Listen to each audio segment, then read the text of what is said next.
Hola, bienvenidos a esta transmisión. Mientras esperamos a todos nuestros invitados, les vamos a compartir unas piezas audiovisuales hechas para la estrategia de este proyecto.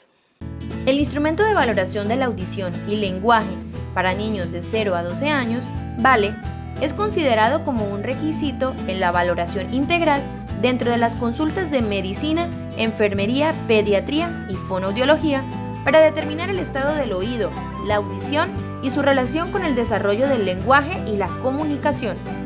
El objetivo del instrumento es identificar y clasificar los factores de riesgo asociados a la detección temprana de posibles patologías o alteraciones de los niños entre 0 y 12 años, tomando como referente los hitos que marcan el desarrollo del lenguaje, la audición y la comunicación.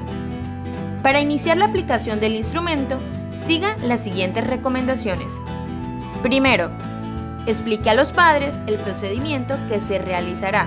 De esta manera, se garantiza obtener información precisa sobre los niños. Segundo, registre los datos de identificación del niño. Tercero, pregunte a los padres por los factores de riesgo según la lista de chequeo y verifique las condiciones estructurales.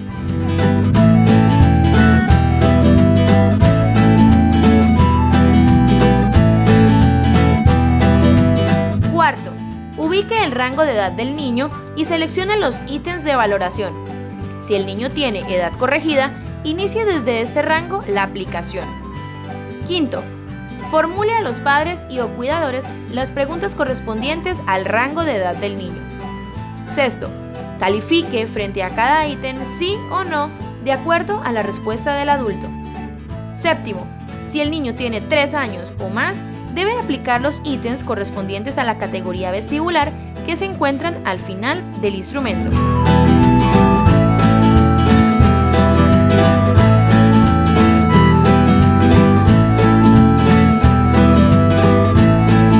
Cuando califique sí en todos los ítems del rango de edad, la evaluación se da por terminada y es considerada adecuada para la edad.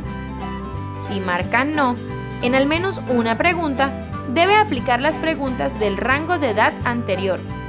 Repita esta acción hasta encontrar una respuesta positiva sí. Octavo, sume las respuestas negativas de los ítems de comprensión, expresión, interacción comunicativa y vestibulares.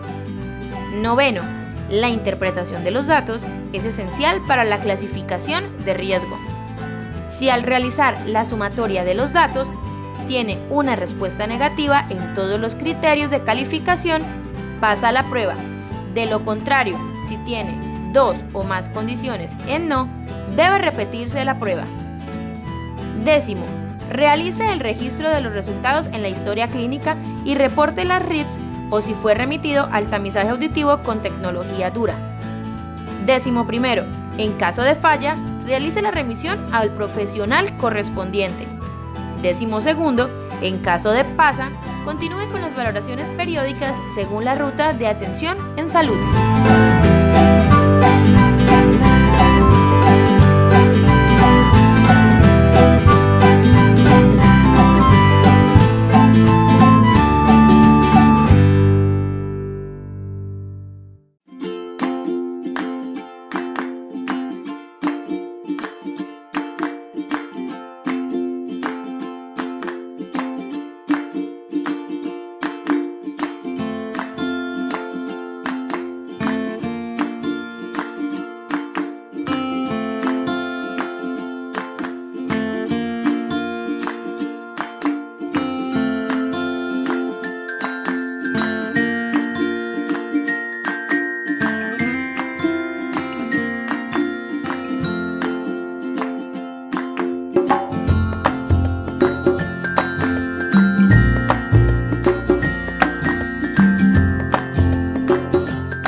Buenas tardes, les damos la bienvenida a la clausura del proyecto Desarrollo de capacidades para el fortalecimiento del talento humano en salud para la prevención de las alteraciones auditivas y comunicativas en el departamento del Meta.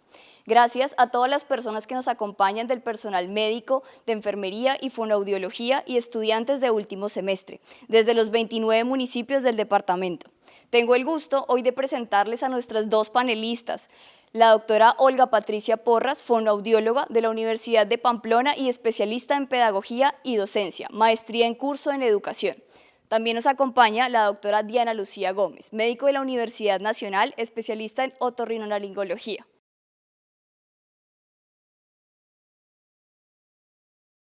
Hola, buenas tardes. Mi nombre es Diana Lucía Gómez, yo soy médica otorrino. He tenido el gusto de acompañarlos durante toda esta semana en la plataforma de salud auditiva.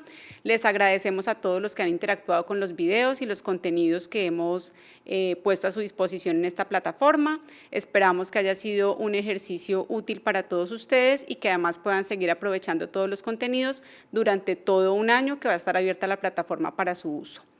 Esta tarde estamos haciendo un conversatorio de cierre para responder algunas preguntas de generalidades del tema que hemos tratado y esperamos que haya sido de uso útil para todos ustedes. Hola, buenas tardes. Mi nombre es Olga Patricia, soy fonoaudióloga de la Universidad de Pamplona y como lo dijo la doctora Diana, la actividad que queremos realizar hoy es poder resolver todas aquellas dudas que se han dejado en la plataforma. Hemos visto que han interactuado mucho con los contenidos, que están participando, que están aprendiendo nuevas cosas y esta es la idea del proyecto, poder capacitarnos, poder seguir generando estrategias de apoyo para que desde nuestro rol implementemos nuevas estrategias y nuevos mecanismos para favorecer la salud auditiva y comunicativa en el departamento. Gracias a todas las personas que nos acompañan desde los 29 municipios del departamento del Meta, a nuestras panelistas. Queremos iniciar la tarde de hoy con una pregunta para la doctora Patricia. ¿Qué es la salud auditiva y comunicativa? Bueno, esa es la base de nuestro proyecto, ¿cierto, Doc? La salud auditiva y comunicativa, tal como lo dice, es entendida como esa capacidad que tenemos como seres humanos para oír y para comunicarnos, pero no solo oír y comunicarnos, sino hacerlo de forma efectiva y sana. ¿Y de qué depende esto? De varios factores, entre esos los factores anatómicos, es decir, que nuestro órgano de la audición esté en perfecto funcionamiento, y también depende de nuestro nivel madurativo y de la edad cronológica. Al juntar todo esto tenemos como resultado que como personas podamos tanto entender nuestro entorno, recibir esas señales sensoriales que ingresan a través de nuestro oído y expresar nuestros pensamientos, expresar nuestras ideas, nuestros conocimientos a través del lenguaje. Doctora, ¿por qué puede ocurrir un daño o un deterioro del oído y en la audición? Bueno, existen muchas causas que pueden generar o que pueden afectar nuestra audición y nuestra comunicación. Sí, allí tendríamos que verlo desde los factores de riesgo que existen y los determinantes sociales en salud. Entre ellos encontramos uno que puede ser biológico, es decir, factores hereditarios, congénitos, adquiridos. Encontramos también factores ambientales, ¿sí? Por ejemplo, la exposición a ruidos. Tú sabes que como personas y en la civilización en la que estamos expuestos a momentos muy altos de ruido, de contaminación auditiva, y nosotros mismos generamos esa contaminación, ¿sí? Cuando es por entretenimiento, por ejemplo, el uso de audífonos, ver televisión con volumen muy alto, y son comportamientos. Y aquí voy a mencionar otro factor que son los factores comportamentales, va arraigado también a los malos hábitos que tenemos en ocasiones como personas. Pero esos malos hábitos no solamente tienen que ver con el ruido, también los malos hábitos que tenemos con la limpieza y con el cuidado de nuestros oídos, ¿sí? Como lo dije antes, también depende de algunos determinantes sociales en salud. Entre esos, la atención en salud. No todas las personas tenemos el mismo acceso a la salud en Colombia y eso es algo que no se puede negar. Hay factores también sociales y culturales, como nos crearon a nosotros. Entonces, era muy normal que antes utilizáramos los remedios caseros, que nos colocaban un papelito caliente para que se nos destapara el oído. Y esas cosas todavía están arraigadas en la sociedad y son las que tenemos que velar como comunidad en salud para educar a las personas y para transmitir esa información. Doctora Diana, desde su perspectiva como médico, quisiera que nos contara cuáles son las causas de la pérdida auditiva. Existen múltiples causas de la pérdida auditiva. Una de las primeras son las causas genéticas. Hay más de 400 síndromes genéticos asociados a hipoacusia. Hay también causas que tienen que ver con infecciones crónicas del oído. Cuando los niños inician, por ejemplo, episodios de infecciones a repetición en sus oídos en la infancia, pueden tener una cronicidad de la infección que los lleva a tener pérdida de audición en la edad adulta. También hay un factor muy importante para tener en cuenta y es que hay algunas infecciones que se pueden adquirir durante el embarazo en las madres gestantes, sobre todo las que tienen que ver con el complejo Storch, que es sífilis, toxoplasma, citomegalovirus, rubiola y herpes. Especialmente, por ejemplo, el caso del citomegalovirus es un caso que me gusta resaltar porque los niños con citomegalovirus a veces pueden ser asintomáticos al nacimiento y de todas maneras generarles esta infección una secuela de hipoacusia neurosensorial en los primeros años de vida. Cuando tenemos además en la época perinatal, alrededor del nacimiento, factores estresantes, como por ejemplo la prematurez, el que haya incompatibilidad sanguínea, el que los niños puedan sufrir hipoxia perinatal, también los pone en un aumento de riesgo de tener hipoacusia. Ya cuando estamos hablando de pronto de personas con un poquitico más de edad, el trauma es una causa también de pérdida de audición. Cuando los niños o adultos se ven involucrados, por ejemplo, en un accidente de tránsito, pueden tener fracturas del temporal, que es el hueso donde están todas las estructuras del oído interno. Y, por ejemplo, en el caso de las fracturas transversales del temporal, cuando ellas comprometen estructuras del oído interno, pueden generar pérdida de audición que es irreversible. Obviamente lo que decía Patricia ahorita es supremamente importante a nivel social, toda la parte del daño auditivo por exposición a ruido. Entonces ese es uno de los mensajes que también queremos dejar, que todos seamos conscientes del autocuidado de nuestros oídos, de tratar de protegerlos y no exponernos mucho a ruido porque es una causa muy frecuente de pérdida de audición. Obviamente con el paso de los años y con el envejecimiento también se va dando un proceso, digamos, como de desgaste normal y natural del sentido del oído, se van perdiendo células del oído interno, se van dañando componentes neurales que van dañando también la audición. Y también otra cosa en la que podamos de pronto prevenir un poquito es en tratar de que no se consuman medicamentos ototóxicos, especialmente los antibióticos aminoglucósidos o algunos antiinflamatorios no esteroideos o diuréticos de asa que se utilizan, por ejemplo, en los niños en las UCI neonatales, también pueden causar pérdida de audición. Entonces, las causas de pérdida de audición son múltiples a lo largo de la vida y por eso pues también uno de nuestros mensajes en estas charlas durante la plataforma ha sido pues fomentar todos los cuidados de la salud auditiva y comunicativa entre todos nosotros.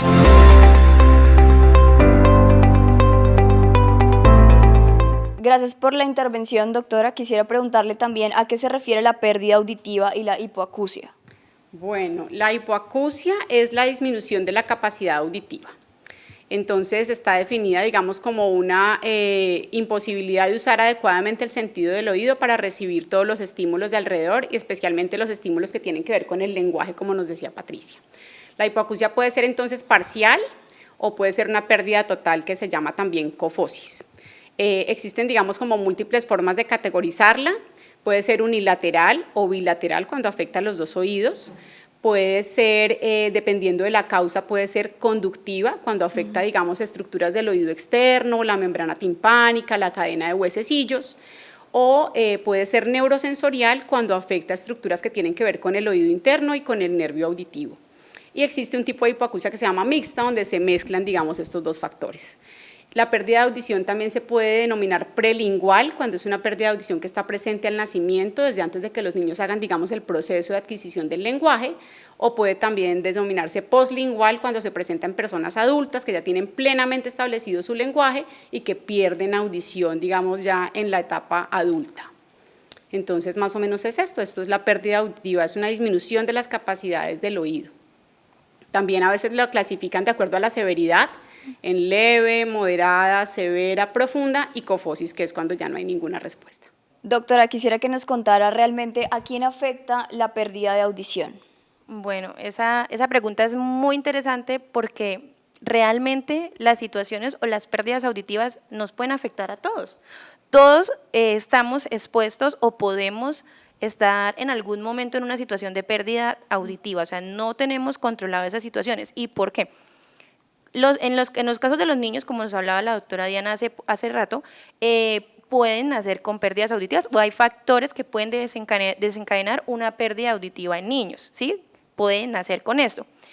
Pero un niño que no nazca con esto y que tenga una infección en su oído, que no sea bien cuidada, que no sea bien tratada, también puede generarle una pérdida auditiva, así no haya nacido con ella. Si yo ya en mi etapa adulta tengo un accidente y ocurre alguna de las situaciones que mencionamos anteriormente, una fractura, un golpe que afecte las estructuras del oído, estoy expuesto también a sufrir una pérdida auditiva. Incluso con los malos hábitos también las podemos tener. El uso de audífonos con volumen muy alto, el estar expuesto a ruidos en nuestro entorno laboral, que entre otras cosas, pues esta ya es una enfermedad también considerada laboral y de la cual nos debemos cuidar, el ruido. Entonces, como tal, todas las personas yo diría que estamos expuestos en algún momento de nuestra vida, si no tenemos los cuidados adecuados, a sufrir una pérdida auditiva.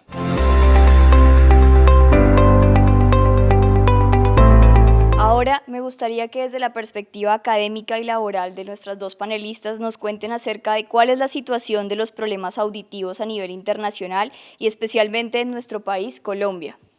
Sí, bueno, mira, la Organización Mundial de la Salud ha dado algunas estimaciones o algunas estadísticas acerca de las pérdidas auditivas.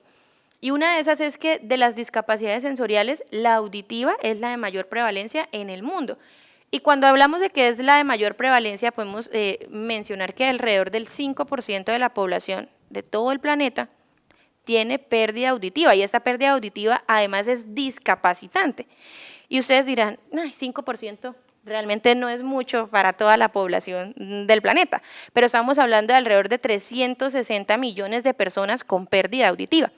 Y de esos 360 millones, 328 millones son adultos. El resto son niños. Entonces, como lo mencionamos antes, las pérdidas auditivas en los adultos puede tener múltiples causas y uno de esos es los hábitos y los comportamientos que tenemos como sociedad. Entonces, es importante que empecemos a modificar para empezar a bajar estas cifras estadísticas.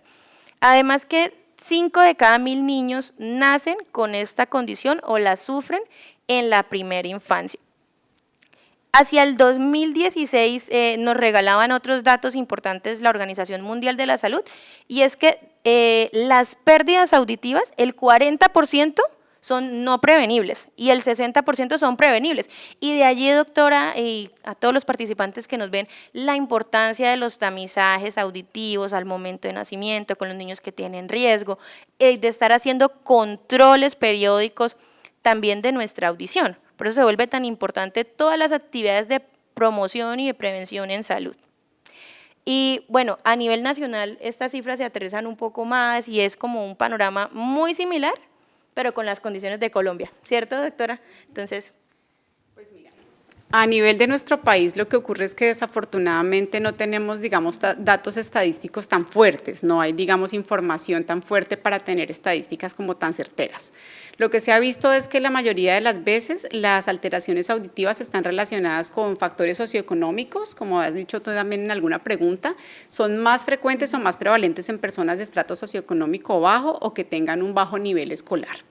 Y desafortunadamente también las pérdidas auditivas a lo largo de la vida pues generan una carga desde el punto de vista laboral, porque cuando se presentan pues disminuye la capacidad laboral de las personas, se ven alteradas digamos algunas de sus capacidades y no solamente por pérdida de audición, sino también por ejemplo por otra enfermedad que es el vértigo, que también puede ser muy discapacitante y generar digamos periodos de incapacidad laboral a veces durante largo tiempo.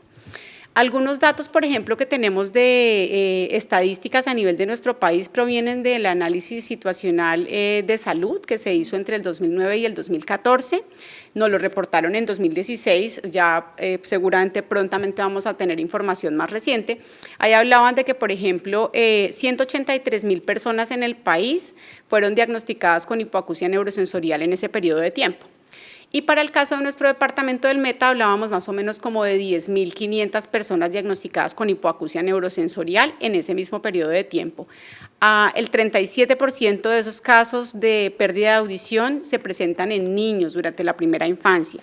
Entonces, pues son algunos de los datos que tenemos a nivel nacional, pero obviamente la idea es que poco a poco, por ejemplo, también aquí en el departamento, ojalá más adelante con el establecimiento de un programa de tamizaje neonatal para nuestro departamento, pues podamos construir nuestra propia estadística y saber, por ejemplo, qué porcentaje de niños de los que nacen en nuestro departamento tienen pérdida auditiva y pues logrando localizarlos de una manera más eficiente podamos intervenir también en que podamos presentarles pues opciones, digamos, de habilitación como los ayudas auditivas que nos faciliten a que no se dé la discapacidad con el crecimiento.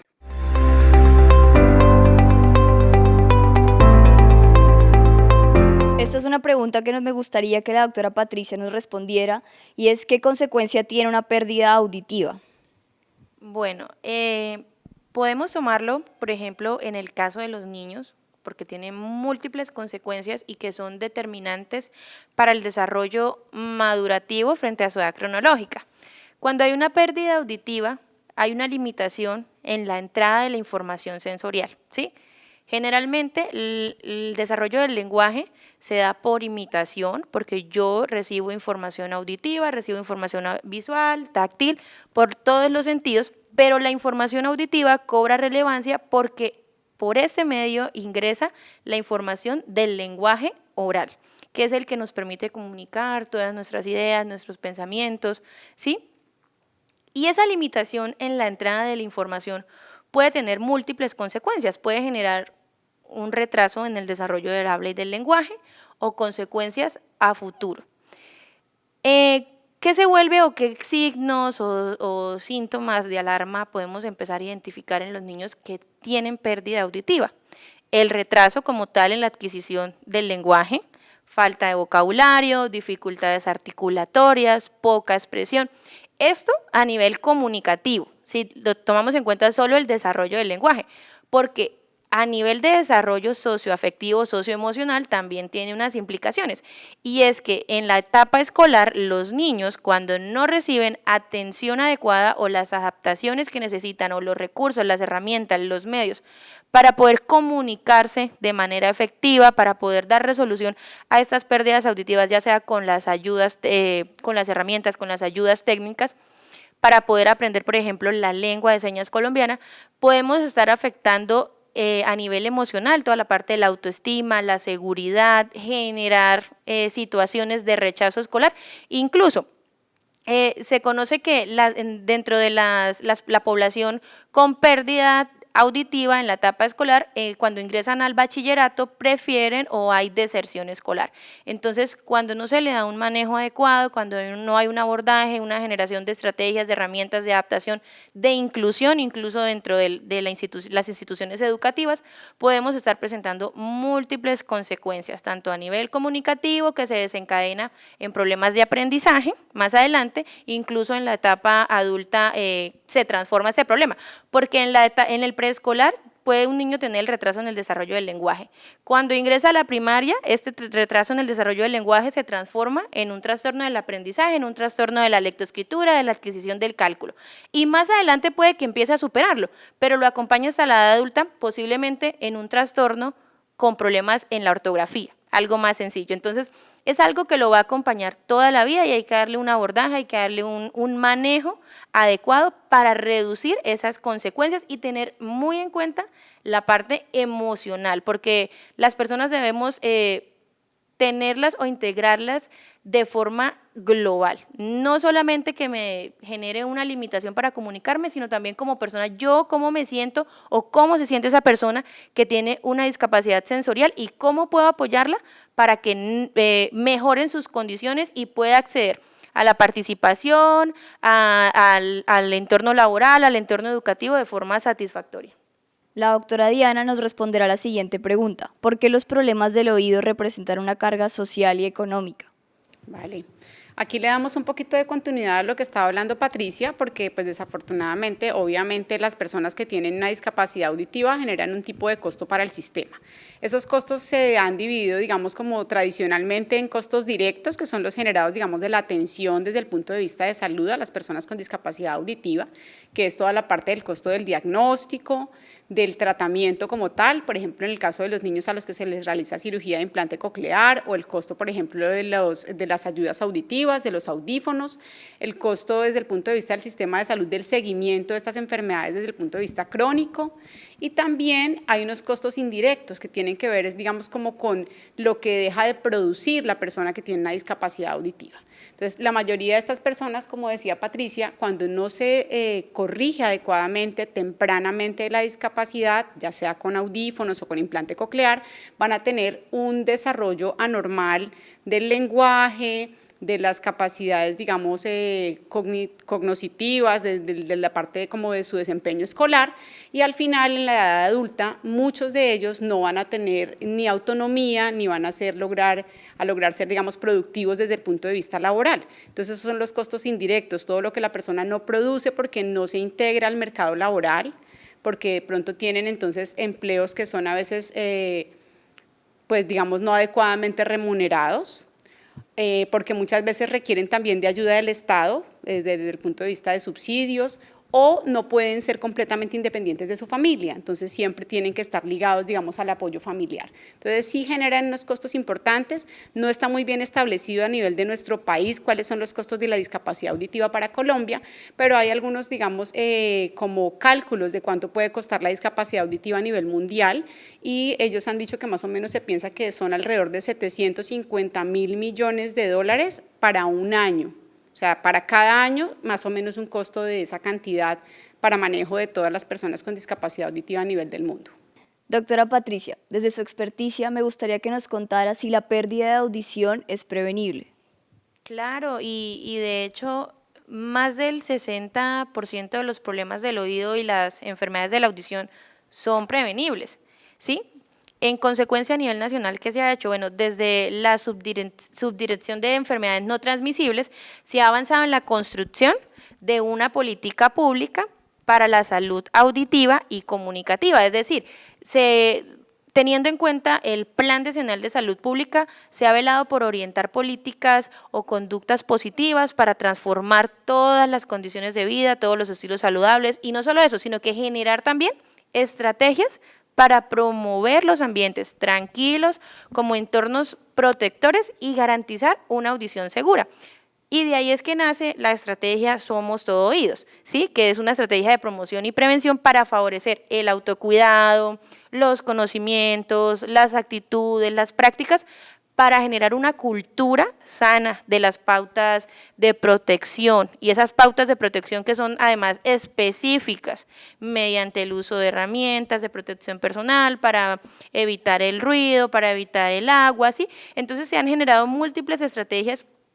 Y de hecho, este proyecto, este programa que estamos haciendo surge también con la necesidad de capacitarnos como personal de la salud para poder orientar a todas las personas que llegan a la consulta, a las consultas prioritarias, a las consultas de crecimiento y desarrollo, para poderles brindar información más precisa e información más clara para la prevención tanto de enfermedades auditivas y de enfermedades o situaciones a nivel comunicativo en los niños. Y de ahí, doctora, yo creo que se hace también muy importante que nosotros como personal médico empecemos a darle más importancia a la situación comunicativa en el país, porque en los últimos años han incrementado también las situaciones de retrasos en el desarrollo del lenguaje, las situaciones también en problemas de aprendizaje a nivel escolar, y tenemos eso que la base muchas veces son a nivel sensorial. Lógicamente, la parte auditiva es muy importante, y como profesionales de la salud debemos, uno, saber identificarlos, tener claro qué desarrolla, qué tipo de habilidades se desarrollan teniendo en cuenta la edad cronológica de los niños, y no solo eso, además de saber identificarlos, saber orientar a esos papás, a esas mamás, a esos cuidadores que llegan a la consulta para decirle, mire, usted debe hacer esto, aplique en casa esta estrategia, vamos a hacer este examen, y poder prevenir todas esas situaciones a tiempo y ofrecerles la habilitación, la rehabilitación necesaria. Doctora Diana, ¿nos podría contar cuál es la importancia de la detección temprana? Este es uno, digamos, de los mensajes principales que nosotros hemos querido dejar con nuestras conferencias en la plataforma de salud auditiva Meta. y es que la detección temprana de las alteraciones auditivas cambia completamente el rumbo a un niño con pérdida de audición. Entonces, el programa de tamizaje auditivo neonatal, como les contaba yo en las conferencias, está ya contemplado dentro de las leyes colombianas desde el 2016 y luego nuevamente fue ratificado por una nueva ley que creó el programa de tamizaje neonatal en 2019. Entonces, digamos que es responsabilidad de todos nosotros empezar a hacer eso realidad, empezar a solicitar los estudios de tamizaje neonatal para todos los niños, no solamente para los que tengan factores de riesgo importantes, que ya los hemos nombrado, y también para todos los que no tienen factores de riesgo, porque sabemos que también un niño completamente normal, sin ningún factor de riesgo importante, incluso sin ningún antecedente familiar, puede presentar pérdida de audición. Entonces, la detección temprana es supremamente importante porque nos permite hacer una intervención de manera temprana cuando todavía el cerebro del niño está en una época de plasticidad neuronal que le permite, digamos, establecer nuevas conexiones para el desarrollo del lenguaje. Cuando se nos pasan esos primeros años que son cruciales, Patricia, ¿no es cierto? Ya cuando se realiza, digamos, una intervención de una manera más tardía, el cerebro no tiene la misma capacidad. Entonces, no se generan redes neuronales tan amplias para la construcción del lenguaje y los resultados que se ven a largo plazo son entonces, digamos, un poquitico más regulares. Entonces, la detección temprana es supremamente importante. Recordar que el tamizaje neonatal se puede hacer con 2 exámenes, se puede hacer con las autoemisiones acústicas o se puede hacer con los potenciales evocados automatizados. Ambos tienen sus ventajas y sus desventajas, pero lo importante es que apliquemos cualquiera de las 2 pruebas como tamizaje para los niños. Las autoemisiones están principalmente recomendadas para los niños sanos y los potenciales evocados automatizados están más recomendados para el tamizaje de los niños con alto riesgo. Pero además recuerden que hacer el tamizaje auditivo neonatal no es sino un primer paso, es como abrir una puerta.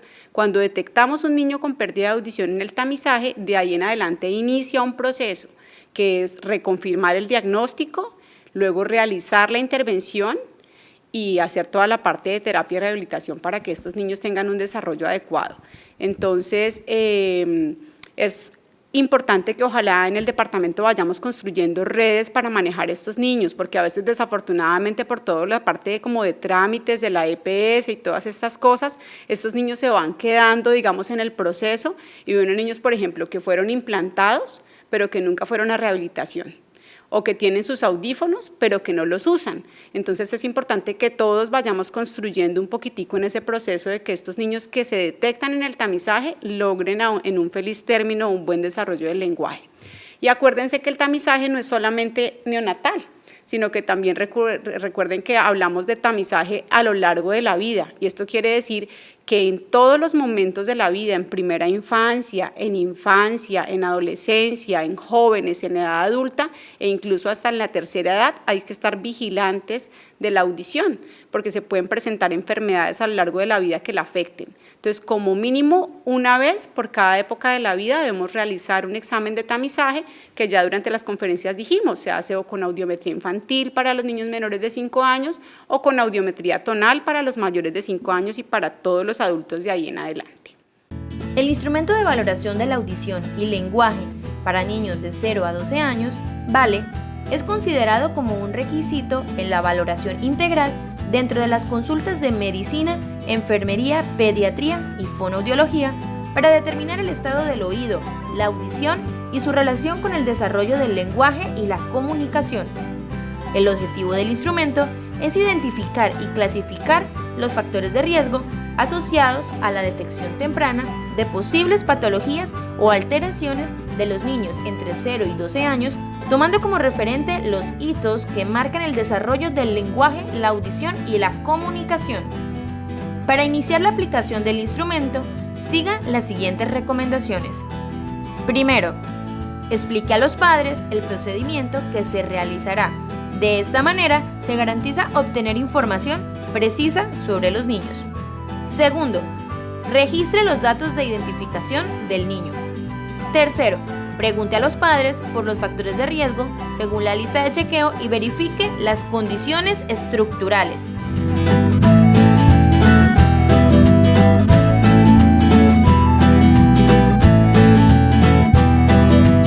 Cuarto, ubique el rango de edad del niño y seleccione los ítems de valoración. Si el niño tiene edad corregida, inicie desde este rango la aplicación. Quinto, formule a los padres y o cuidadores las preguntas correspondientes al rango de edad del niño. Sexto, califique frente a cada ítem sí o no de acuerdo a la respuesta del adulto. Séptimo, si el niño tiene 3 años o más, debe aplicar los ítems correspondientes a la categoría vestibular que se encuentran al final del instrumento.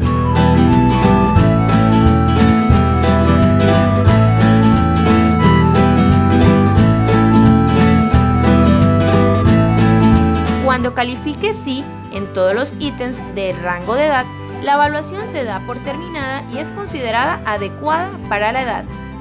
Si marca no en al menos una pregunta, debe aplicar las preguntas del rango de edad anterior. Repita esta acción hasta encontrar una respuesta positiva sí. Octavo, sume las respuestas negativas de los ítems de comprensión, expresión, interacción comunicativa y vestibulares.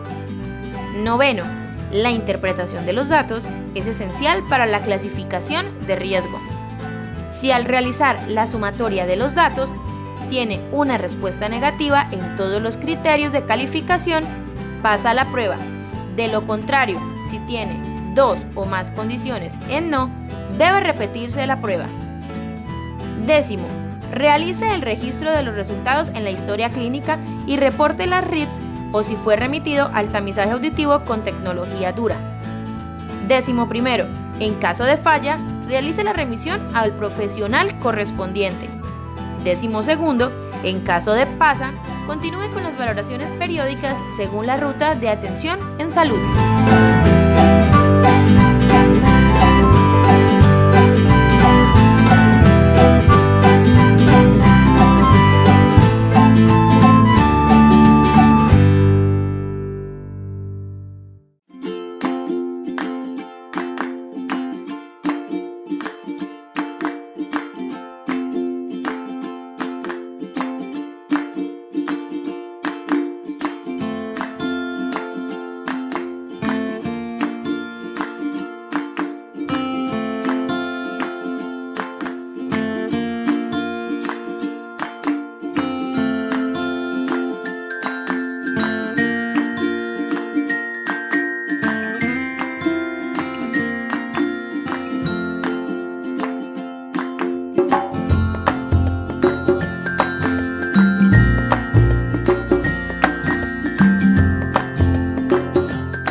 Ya para finalizar, queremos recordarles a todos que revisen todos los contenidos que creamos con mucho cariño y con mucha dedicación para ustedes en la plataforma. Están divididos en 4 módulos. En el módulo 1, Patricia nos habló una parte de normatividad. De normatividad, sí. y a nivel nacional intentamos también aterrizarlo un poco a nivel departamental, pero hay que tener en cuenta pues que a nivel departamental se rige lógicamente por todas las disposiciones y por todas las leyes, los decretos que surgen a nivel nacional, y allí es muy importante que tengamos presente de dónde nace o cuál fue esa necesidad que surgió el Plan Decenal de Salud Pública, que es la base y el fundamento de todas estas estrategias que se están organizando a nivel nacional. ¿Y qué tipo de estrategias van dentro de ese plan? ¿Cómo se debe dar cumplimiento? ¿Cómo se debe organizar para que la población en general pueda adquirir nuevos hábitos, nuevos conocimientos, nuevas estrategias, tanto de promoción y prevención de la salud auditiva y comunicativa? En el módulo 2, yo les estuve hablando acerca de la detección de las alteraciones auditivas en la etapa escolar. Entonces, ahí hay información muy importante acerca de cuáles son los signos, por ejemplo, de pérdida auditiva en los niños, de qué tipo de exámenes y herramientas tenemos para realizar el diagnóstico de la pérdida auditiva. Ahí ahorita seguramente Patricia nos va a hablar un ratico más del instrumento VALE, que es una de las cosas que queríamos difundir con esta capacitación. Es un instrumento muy bien construido que se puede utilizar en niños de los 0 a 12 años, que es muy práctico para utilizarlo en una consulta y nos sirve, digamos, como una prueba inicial para detectar si hay alguna alteración en la audición o en la comunicación en los niños. Ahí también dime. Ahí en el módulo 2, Doc, también antes de que cambies, hablamos primero del impacto de las alteraciones auditiva y comunicativa en los niños, ¿no? Entonces hicimos un pequeño resumen también de qué es el lenguaje, qué es el habla, qué es la audición, para saber diferenciar esos conceptos. Todos los conceptos. Porque esa diferenciación también nos va a permitir o nos va a apoyar en el proceso de diagnóstico, y es que en cuanto al tema de las RIPS, ahí surgen muchas preguntas para poder establecer qué código debo colocar en ese diagnóstico. Entonces también es muy importante esta fundamentación para que podamos identificar y asimismo diagnosticar correctamente cuando tenemos estas consultas, y sobre todo tener claro por qué es tan importante la salud auditiva y cuál es ese impacto, cómo influye, que es tan significativo, sobre todo a nivel infantil. Sí. Sí, ahí yo les estuve hablando acerca de las enfermedades que se presentan, digamos, como con más frecuencia en la infancia. Estuvimos hablando de otitis media aguda, que es definitivamente muy frecuente, de otitis media con efusión, que a veces es uno de los diagnósticos que no conoce todo el mundo, pero que yo sé que ya les quedó completamente claro a quienes hayan visto los videos. Hablamos también, hicimos un ejercicio que yo creo que puede ser muy útil para ustedes para poner en práctica, digamos, lo que se ve en la parte teórica, que es el ejercicio de los casos clínicos. Yo pienso que eso nos permite, digamos, aterrizar un poquito más lo que estamos viendo, y sí, como dice Patricia, detectar todas esas alteraciones en los niños es supremamente importante. Yo creo que con las herramientas que les brindamos en los videos y en el cuadernillo también que se hizo para que lo lean y lo tengan como material de consulta, pues nos sirve para que tengamos, digamos, como bases mucho más seguras a la hora de diagnosticar las alteraciones auditivas y comunicativas en los niños con este módulo 2. Sí, a mí me gustó mucho el módulo 3, los videos que hiciste de los casos clínicos también. Aprendí muchísimo, doctora. Gracias. Bueno, en el módulo 3 hablamos de adultos principalmente, porque entonces no solamente se trata de que los niños tengan pérdida auditiva, sino que ya todos nos dimos cuenta de que a cualquiera de nosotros en cualquier momento de la vida nos puede tocar una pérdida auditiva, ya sea por una infección crónica, por una hipoacusia súbita, que esa es una de esas cosas que puede pasar de un día para otro y que tenga uno, por ejemplo, pérdida de audición unilateral o a veces bilateral, y ya yo creo que también quedamos suficientemente claros en que es el tiempo, el factor tiempo es muy importante cuando se presenta una pérdida de audición súbita. Hay que consultar rápidamente cuando yo siento que no estoy escuchando por un oído. Si pasan más de 6 semanas, ya no hay nada que hacer y se puede tratar entonces ya de una pérdida irreversible. Entonces, yo pienso que recibimos una información buena que puede ser útil para cada uno de ustedes en su práctica clínica y bueno, esperamos que la hayan aprovechado. En el módulo 4 estuvimos hablando de que los trastornos del aprendizaje, el tema F. Y ese tema es también muy bonito, muy importante, porque después de que abordamos cuál fue ese impacto, cómo diagnosticamos las alteraciones auditivas, cómo se hace el tratamiento, ya podemos ver esas secuelas que pueden generar o que pueden quedar ya en los niños en la etapa escolar. Y no significa que siempre los trastornos del aprendizaje se van a una dificultad auditiva. Sin embargo, profundizamos mucho más acerca de la identificación de los signos, los síntomas de alarma, porque en ocasiones las personas o muchas familias no tienen acceso a poder realizar una valoración neuropsicológica externa.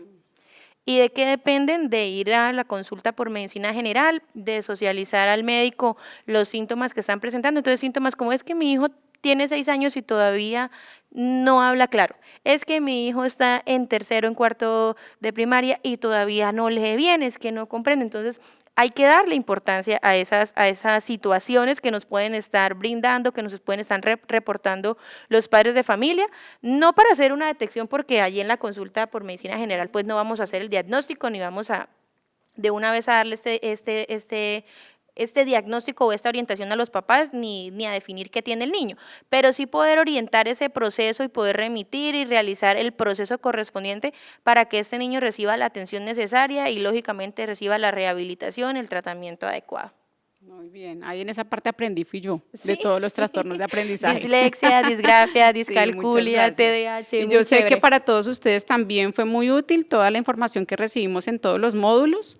Esperamos que hayan aprovechado toda esta capacitación en salud auditiva y que empecemos juntos a construir también una realidad diferente con respecto a la salud auditiva en nuestro departamento, poniéndole mucha más atención, diagnosticando mucho más a los pacientes, porque a veces yo pienso que algunos se nos pasan como por ahí, y tratando más adecuadamente las alteraciones que vayamos encontrando. Les agradecemos mucho por el tiempo que dedicaron a la plataforma y por haber visto los videos y haber interactuado con todos los contenidos. Doctora, de todas formas, también recordarles que nosotros continuamos resolviendo las dudas a través de los mensajitos que nos dejan en la plataforma. Nosotros estaremos pues muy pendientes de todos aquellos comentarios que ustedes nos dejen para resolverlos y que quede muy clara toda la información y que podamos sacar provecho a esta capacitación de 12 horas que dedicamos todos muy juiciosos al aprendizaje de estos temas. Entonces, muchísimas gracias y esperamos que podamos seguir